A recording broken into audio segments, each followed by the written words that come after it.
way reerahan jaararkay dadkanina wali xaasaskana isu qabaan dabeetana questionnaire bay qaadatay interview bay qaaday interviewgeedii waxa uga soo baxay reer kasta oo dhisan inuu yahay reer isu jajaban oo haweentu ay tahay mid ninkeeda jecel oo u jajaban oo waxba ku qabsanin walidaalka baa waxay qortay book ay dhaadaan tabcadii koowaad ba 100 kun oo xabaa la qaatay ay u bixisay almara almustaslima istaslimi li zawjik bay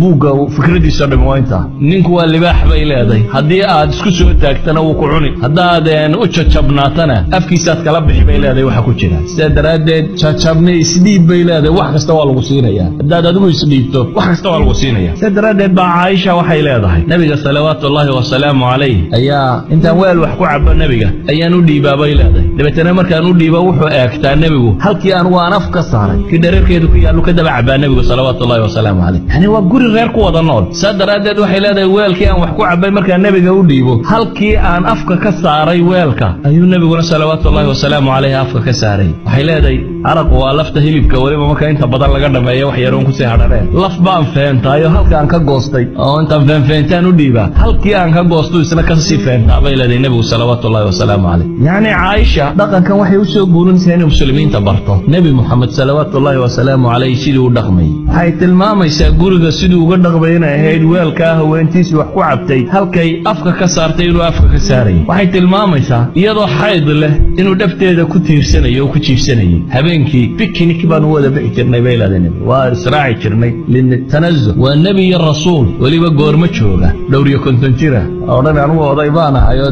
dhalinyarada raacda islaamaha aruma daba galama waa nabi rasuul ah oo dhowriyo konton jira calayhi salaatu wasalaam oo la socda haweenkiisa tii u daayaray gabadh dhowriyo 10 jira la socda waa Madiina iyo nabi Muhammad salawaatullaahi wa salaamu alayhi oo dhowriyo konton jira ayaa waxay leedahay picnic baan wada bixi jirnay bal waxaad ka garan kartaa nabigu salawaatullaahi wa salaamu alayhi ma qarsanaynin xataa kalgacalka inaga waxa laga yaabaa ninku nin Soomaaliyeed ba ku gabadhaada ma jeceshay غير معقول waxaasi wax af la soo mariyo way ka weyntahay nabi Muhammad inta saxaabada u yimaadeen bay dhahay ilaahay rasuulkiisiyo dadka yaad u jeceshay yaa Aisha buu yiri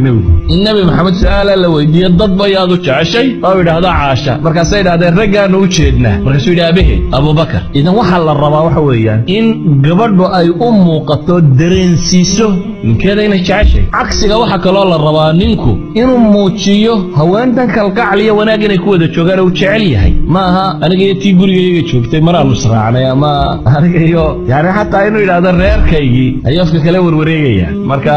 aniga tii guriga joogtay uu leeyahay asalku laakiin waxa weeyaan nabigu salawaatullaahi wa salaamu alayhi intuu guriga soo galo ayuu shaqada guriga wax ka qabanayay oo uu la qabanayay haweentiisa bal si uu cawaatifteeda u ilaaliyo haweentiisu jeclaa asxaabteeda jeclayd ayuu nabigu hadiyada u diray Aisha waati xadiiska saxiixa ku tilmaamaysay